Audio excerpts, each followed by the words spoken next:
Seconda prova riservata ai puledri, questa volta sul doppio chilometro.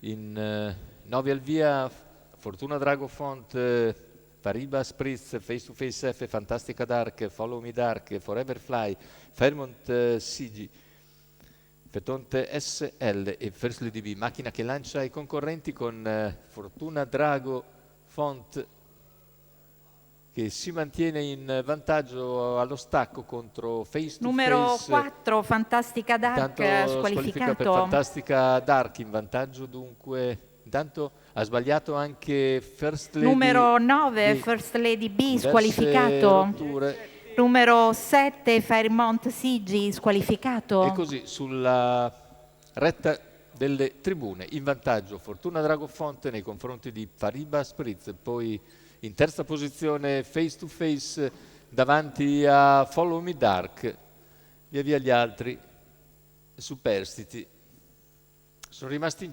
in 6, scusate, e se ne vanno i primi 600 metri di gara con il leader che cerca già di rallentare l'andatura. Ne approfitta allora dalla quarta posizione Follow Me Dark per uscire all'esterno allo scoperto e andare dritto su Fortuna Dragofont, cercando di sorprenderlo con uno scatto perentorio che costringe l'avversario a Numero 6, spingerlo Forever con una... Fly, squalificato. Tanto la squalifica anche per Forever Fly, i due procedono appaiati, ma c'è stato un bello strappo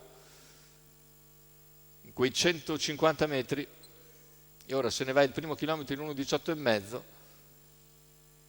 con Fortuna Dragofont in vantaggio. All'esterno comunque insiste Follow Me Dark, seguito da Face to Face che ha spostato nuovamente al largo. Lungo la corda invece c'è Fariba Spritz che precede Fetonte SL. Parziale ora in 15 davanti alle tribune con Fortuna Dragofont in vantaggio. Follow Me Dark che rimane al sediolo del battistrada, a contatto Fariba Spritz, poi Face to Face.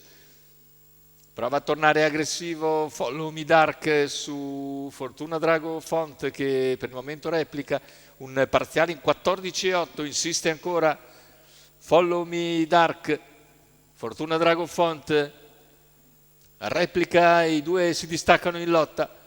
Completamento della curva finale con Fortuna Drago e Follow Me Dark alle prese. Fortuna Drago, Follow Me Dark ai 100 finali.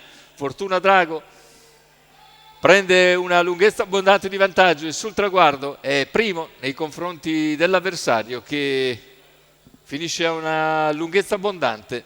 33 ancora a chiudere, 1:16,9 sul doppio chilometro, mentre al terzo posto finisce Face to Face.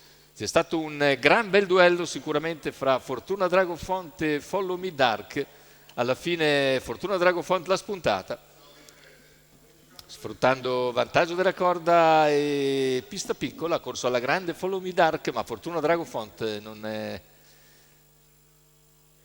riuscito a rintuzzare tutti gli attacchi dell'avversario e a conquistare questa seconda vittoria consecutiva. Fortuna Dragofont ed Enrico Bellei per il training dello stesso Enrico Bellei e per i colori della signora Olga Torres.